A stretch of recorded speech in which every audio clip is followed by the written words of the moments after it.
Bonjour à tous et bienvenue sur Crypto Signal, petite vidéo d'urgence aujourd'hui puisqu'on a un dépeg de l'USDT. Donc je vous la fais courte aujourd'hui, c'est-à-dire qu'on va juste traiter cette news, ça va être un petit peu plus une vidéo d'urgence que autre chose. Comme vous le voyez, je tombe du lit, j'ai le même t-shirt qu'hier. Donc voilà, je vous fais là ici vraiment la petite vidéo qui va bien en urgence. Je suis en train de préparer là en même temps les slides, enfin les pages internet. Globalement, qu'est-ce qui s'est passé dernièrement ? Eh bien, on a eu cette information plus ou moins comme quoi une partie du cash de l'USDC, donc Circle, était justement chez Silicon Valley Bank. On l'avait vu déjà quand on avait fait l'étude sur l'USDC, sur les potentiels problèmes qui pourraient se poser sur l'USDC. Donc du coup, on a eu hier en fait un bank run qui s'est fait effectivement, et donc, enfin hier dans la nuit on va dire, pas mal de monde qui se sont jetés sur leurs USDC de manière à les retirer. Je vous explique un peu plus en détail l'histoire. Ici, vous le voyez, on a l'USDT qui a des pegs. Actuellement, il est à peu près à 90 centimes. Vous voyez que ça se bat ici dans la zone des 90 et je vais vous expliquer pourquoi tout cela est relativement normal. Je pense que la difficulté ici, c'est d'abord qu'on est en week-end et qu'il y a certains mécanismes de liquidité qui n'arrivent pas à se faire en raison justement de tous les problèmes bancaires qu'on peut avoir en ce moment, notamment avec le Silvergate Exchange Network dont Circle faisait partie et qui, entre guillemets, n'existe plus. On a ici, vous le voyez, un volume de transactions qui est de 20 milliards, c'est-à-dire que globalement l'USDC pèse 40 milliards au total et ne serait-ce que sur les dernières 24 heures, il s'est échangé la moitié de la market cap de l'USDC. Vous le voyez ici sur les volumes, c'est relativement délirant, là où d'habitude on a par jour à peu près 5-6 milliards, vous le voyez ici d'échanges sur l'asset, bien évidemment là ça s'est énormément accéléré et plutôt dans le sens de la sortie. Donc ça c'est inquiétant bien évidemment, mais je vais vous expliquer ici, enfin on va vraiment dérouler, on va aller dans le détail pour essayer de comprendre est-ce que USDC est en danger ou pas. Comprenez bien ici qu'au niveau market cap, on a une market cap qui est bien entendu descendante, c'est-à-dire que 43 milliards, on avait 43 milliards hier soir à 8h du soir, et désormais là vous le voyez, on est plutôt autour de 37 milliards, c'est ça qui fait bien évidemment que le prix des pegs, on n'arrive pas ici à à garder le repeg, on va dire, de 1 USDC égale 1 dollar. Pourquoi c'est en train de se passer comme ça ? Tout simplement parce que pour le moment, il semblerait que les arbitreurs n'arrivent pas à faire leur boulot. Les arbitreurs, c'est quoi ? C'est quelqu'un qui va venir acheter en face l'USDC en question. Admettons qu'il soit à 0,98, il va l'acheter et puis il va empocher les 0,02 cents de différence. Ici, vous comprenez que la différence, elle est de 10% à peu près. Donc là où ça peut commencer à être des arbitrages intéressants, c'est que bien sûr, ici, vous avez les arbitreurs qui vont commencer à rentrer un petit peu dans le game et qui vont tout simplement acheter de l'USDC et le holder. Ou alors tout simplement même vous avez des gens qui vont transformer leur USDT en USDC de manière à empocher la différence de 10% quand le repeg sera réintervenu. Est-ce que tout ça peut repeg ? C'est la question qu'on va se poser aujourd'hui. Est-ce que réellement un USDC est égal à un USDT ? Et c'est ce que vous allez voir, on va traiter. Bien entendu, c'est pas une bonne news. Bien entendu, ici vous prenez les choses avec les pincettes qui doivent se prendre, mais on va vraiment faire ici que des maths et se poser tout simplement la question, est-ce que réellement en fait USDC est fiable et est-ce que tout ceci est je dis pas que c'est un arbitrage intéressant, en tout cas, est-ce que on va revenir au repeg ? Probablement. Donc l'idée ici, quand on va sur le Twitter de Circle, c'est tout simplement que il se trouve que effectivement ils avaient 3,3 milliards qu'ils ont essayé de retirer jeudi. Vous le voyez ici, on a fait des transferts jeudi, mais ils ne sont visiblement pas passés, ou en tout cas on n'a pas eu la confirmation, et c'est la confirmation qu'ils ont donnée hier soir, de dire hier, jusqu'à la fin de la journée, on a tenté de voir si ce fameux transfert passait. Il n'est visiblement pas passé. Est-ce qu'il passera lundi ? On ne le sait pas. C'est toujours le problème des systèmes bancaires, entre guillemets. Et en l'occurrence, ils nous disent qu'effectivement, ils avaient 3,3 milliards qui étaient déposés chez Silicon Valley Bank. Donc au moment où il y a eu ces problèmes par rapport à Silicon Valley Bank, ils ont essayé de faire les retraits. Et bien entendu ici, ce qu'ils nous disent, c'est on attend également de voir ce que va nous dire plusieurs choses. D'abord, comment dire, quelles vont être, est-ce que il va y avoir une cellule de crise ici, et on sait que Silicon Valley Bank n'est pas la seule banque sur laquelle il y a des problèmes, donc ça c'est la première chose. Est-ce que le système fédéral va dire c'est bon, on viendra à la rescue, j'allais dire à la rescousse.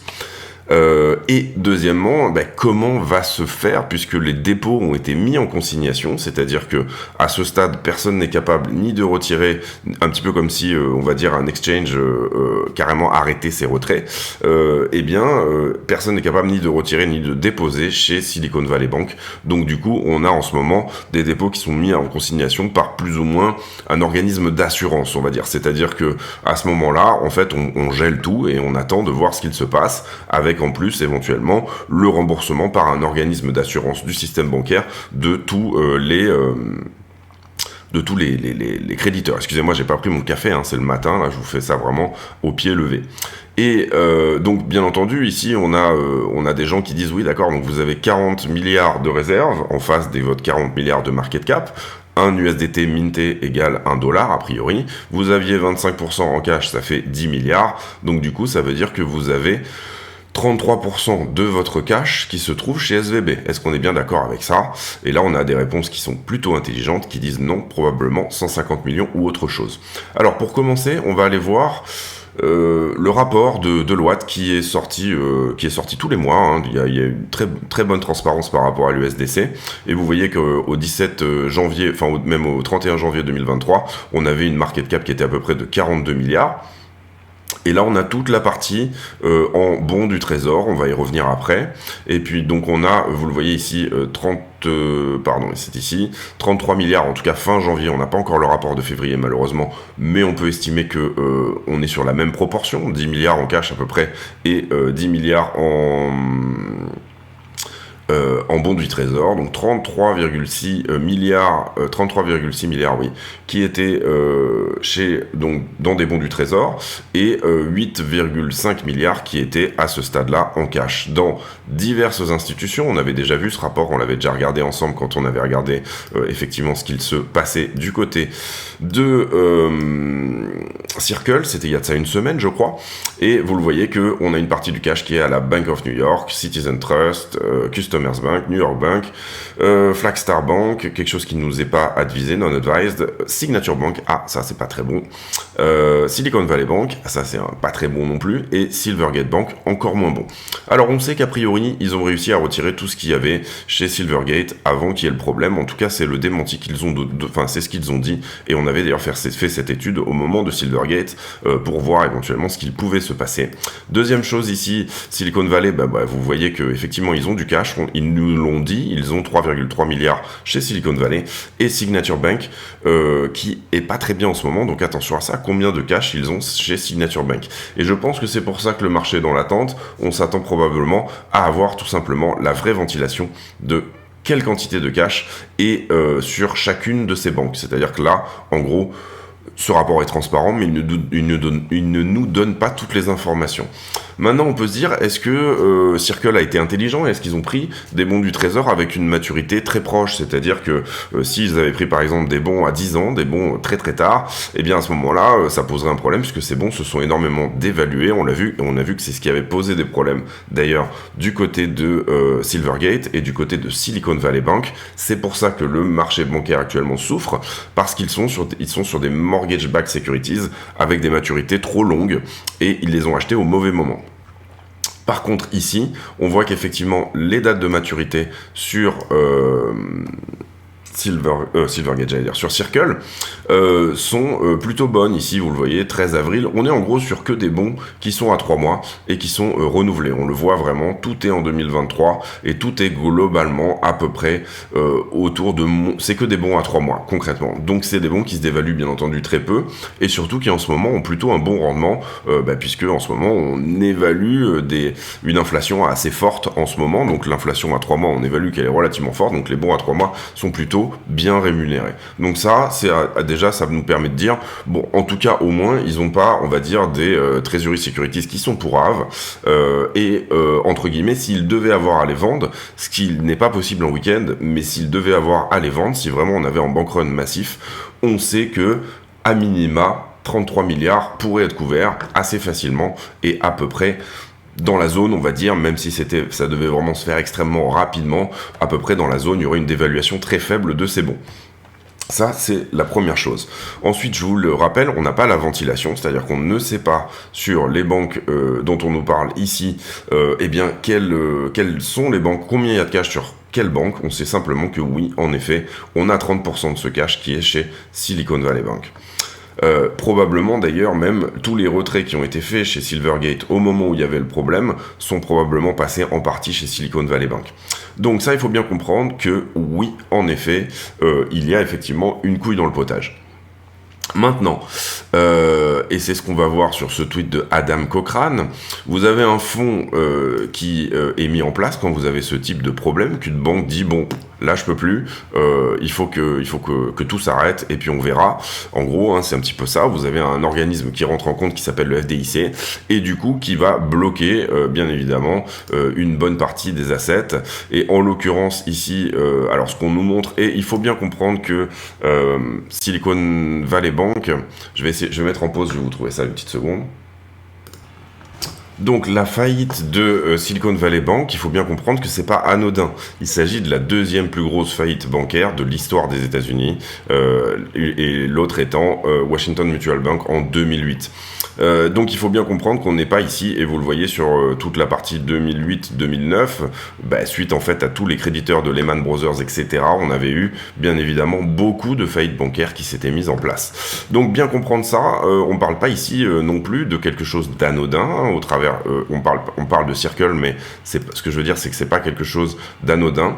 Et la deuxième chose, c'est ici on a un article de MarketWatch qui nous donne toutes les banques qui éventuellement pourraient être exposées à ce type de mécanisme par rapport tout simplement à ces problèmes de... On avait fait tout un... Je vais pas refaire là exactement toute l'idée sur pourquoi Silvergate et Silicon Valley Bank ont fait banqueroute, mais vous voyez que dans le lot, on a effectivement Signature Bank. Alors, j'ai pas vu d'autres banques sur lesquelles était effectivement positionné le cash de Circle, mais comprenez bien que tout ça est bien entendu relativement inquiétant. Donc, quelles sont les choses à surveiller ? Bien évidemment, le PEG. À quel point ça remonte ou pas. Problème, on est en week-end. Problème difficile pour les arbitreurs de tout simplement faire leur boulot, c'est-à-dire que on a un accès au cash qui est très difficile le week-end. Si vous devez, par exemple, collatéraliser de la crypto pour prendre un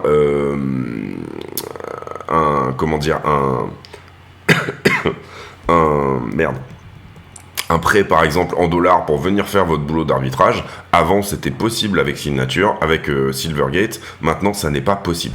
Donc on n'a pas vraiment de mécanisme le week-end qui permettent de fonctionner comme on le devrait en ce moment. Donc ça c'est très important et ça c'est vraiment quelque chose d'important. Je reviens sur le tweet de Adam Cochrane qui effectivement nous dit que dans ce contexte-là, en général, cet organisme donne tout de suite 62% de tout l'argent aux créditeurs. C'est-à-dire que probablement que lundi, tout simplement...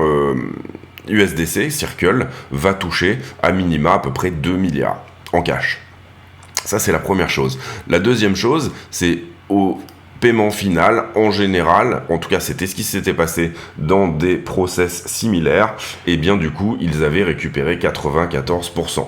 Donc là, ce que nous dit Adam Cochrane, c'est que littéralement, le fair price pour actuellement l'USDC serait plutôt de 99,6 cents. Et que éventuellement, si jamais vous prenez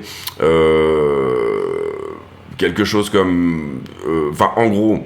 Tout point d'intérêt à ce stade, si jamais on a bien évidemment un arbitrage à faire, peut être intéressant à faire au-delà de 0,92 cents pour un USDC. Pourquoi? Parce que USDC est régulé. Donc c'est pour ça qu'en fait, à ce stade, vous voyez qu'on n'a pas réussi à repeg ici, mais là, l'arbitrage commence à être vraiment intéressant. Et donc du coup, c'est pour ça qu'au final, a priori, on a relativement peu de chances que ça dépègue en dessous des 90 cents. Relativement peu de chances, et encore une fois, ici, je mets vraiment tout entre parenthèses. On va dire que ce sont des logiques d'arbitrage. Une autre grande question, c'est combien de cash chez, effectivement, Signature, et bien évidemment, est-ce qu'une cellule de crise va se mettre en place, puisqu'en ce moment, on l'a expliqué dans la vidéo d'hier, le secteur bancaire est extrêmement tendu. Est-ce qu'une autre cellule de crise va se mettre en place pour tout simplement venir au secours de toutes ces banques qui ont un peu fait les idiots sur leur manière de placer leur argent dans un moment où les taux allaient probablement remonter et ils ont acheté des bons du trésor avec des maturités très tard et avec des rendements très faibles. Donc voilà, je fais juste cette vidéo vraiment, on va pas faire ici l'analyse de la liquidité, etc. Je ferai peut-être une autre vidéo dans la journée, mais peut-être pas, tout simplement, on verra selon comment ça évolue. Il y a des bonnes chances que j'en fasse une, puisque ça va évoluer dans la journée, cette histoire. Comprenez bien que ici, la majeure partie du problème, c'est qu'on est en week-end, et c'est qu'il manque tous les mécanismes de cash qui normalement se font sur la crypto, et dont une bonne partie se faisait par Silvergate. Donc ça, c'est très important à comprendre. Deuxième chose, on a les chiffres, 3,3 milliards certes. Une partie des virements ont été faits jeudi, mais ils ne sont pas passés, donc ils sont legit. Théoriquement, ces virements devraient passer, on ne sait pas exactement, mais probablement que ça a été fait jeudi, ils ne sont pas passés vendredi. Peut-être ça a été bloqué avant, etc. Peut-être qu'ils sont en attente, on va voir également. Et puis troisième chose, on a cet organisme qui théoriquement, tout de suite, dès que le FDIC aura fait la part des choses sur vraiment qu'est-ce qu'il se passe chez SVB, c'est-à-dire à partir du moment où ils auront mis le doigt sur tous les deposits, tous les gens qui sont créditeurs, etc. Et bien à ce moment-là, on aura bien évidemment un paiement qui va être fait tout de suite des 2/3 visiblement, et que donc la somme maximale a priori à laquelle est exposé Circle ne serait que de 200 millions. Donc on va avoir les arbitreurs là, peut-être, hein, encore une fois je mets tout ça parce qu'on n'est pas à l'abri de surprise. On va avoir les arbitreurs qui normalement vont commencer à faire leur boulot. On va avoir même des retail qui vont acheter de l'USDC pour le revendre une fois qu'on aura repeg, empochant par là 10% tout simplement de gain, et c'est tout à fait normal. Mais en tout cas, on comprend ici que le risque est relativement minime, puisque effectivement, Circle est extrêmement transparent, et que s'ils avaient à vendre leurs bons du trésor, on serait sur une maturité des bons du trésor qui est très bientôt. Donc du coup, ces bons-là ne devraient pas nécessairement se dépeg. Le problème ici, c'est qu'on a effectivement un bank run, et c'est donc effectivement, à ce stade, c'est plutôt un problème de liquidité. C'est-à-dire, je vais en prendre là pour en remettre là, etc. On a probablement ici une partie des liquidités de Coinbase qui vont rentrer un petit peu dans l'histoire, mais encore une fois, la perte qu'on peut estimer possible pour Circle, c'est-à-dire est-ce que vraiment un USDC égale $1? A priori, comme je vous le dis, le fair price se trouve quelque part autour de 0,996, et le bon trade... Ah voilà, alors attendez, peut-être qu'on a quelque chose là. Oui, non, non, c'est ce que je vous ai montré, ouais, super, alors génial, bravo Watcher Guru. Ah non, c'était il y a 14 heures, d'accord. Donc voilà, et comprenez bien ici les mécanismes. Je pense vous avoir bien expliqué l'histoire. Je pense vous avoir bien expliqué que c'est surtout un souci de liquidité à ce stade, mais pas tellement un souci de parité. Si jamais on avait ce genre de choses sur l'USDT, ça serait beaucoup plus compliqué parce qu'on a beaucoup moins de transparence. Et je pense ici à ce stade également que on a eu un dépeg sur d'autres assets. Est-ce que c'est ce qu'on pourrait regarder éventuellement pour être complet? Du coup, cet argent qui sort de l'USDC va sur l'USDT, ou alors est-ce qu'il va potentiellement dans la crypto, etc. Question qu'on peut se poser aujourd'hui, c'est-à-dire est-ce que la market cap de l'USDT a plutôt pris dans la dernière journée ou pas? Donc on est là, pardon. Et ben non, pas nécessairement. Vous voyez, on est passé de 72 à 72,3. Donc cet argent, soit il est reconverti en fiat, soit il part sur d'autres... soit il est en achat sur la crypto, peut-être, c'est possible. Mais a priori, on a plutôt une reconversion en fiat de cet argent. On va aller voir sur BUSD, mais je pense que BUSD, à mon avis, vu le contexte, ils doivent être relativement mal également. Et là, vous voyez qu'en termes de market cap 8 milliards, on est plutôt sur la descente également sur BUSD. Est-ce que ça dépègue? Vous le voyez très légèrement ici, 0,99,5. En ce moment, 0,99,7. Donc peut-être que Paxos également, donc, qui mint le BUSD, avait des assets chez Silicon Valley Bank. C'est tout à fait possible. Voilà, j'espère avoir été complet sur cette news. Pas de page de pub aujourd'hui, mais n'hésitez pas à aller voir les liens en description. Vous avez la possibilité de soutenir la chaîne, soit en achetant des ledgers, soit en utilisant les liens d'affiliation, soit tout simplement même je pense qu'il y a des possibilités de faire des dons, ce que vous voulez. Mais en tout cas, voilà, je voulais vous tenir au courant assez rapidement, surtout pour la commu, les 1000 personnes qui me suivent tous les jours et les 5000 et quelques abonnés. Ça me paraissait important de, là tout de suite, au réveil, faire déjà un gros point là-dessus. Probablement une autre vidéo dans la journée où on fera plus de la price action et de l'analyse de liquidité. On va laisser ça se dérouler, on va essayer de voir comment ça se passe. Bien entendu, c'est une news qui est foncièrement baissière pour le week-end, hein, il faut le comprendre. Après, voilà, il faut bien surveiller le PEG, il faut bien surveiller tout ce qui se passe et bien évidemment également les éventuels tweets qui pourrait y avoir autour de ça, puisque Twitter est désormais, on va dire, la manière la plus rapide de communiquer pour ces entreprises-là. Je vous laisse là-dessus, j'espère que cette vidéo vous a plu. J'ai pour habitude, en fin de vidéo, de poser une question à la con. Question qui n'a rien à voir avec le prix du Bitcoin. Et aujourd'hui, tiens, je la ferai dans la deuxième vidéo du jour, je la ferai probablement plus tard. Je vous laisse là-dessus et je vous souhaite à tous une très bonne journée. On se retrouve plus tard pour une deuxième vidéo. À très bientôt.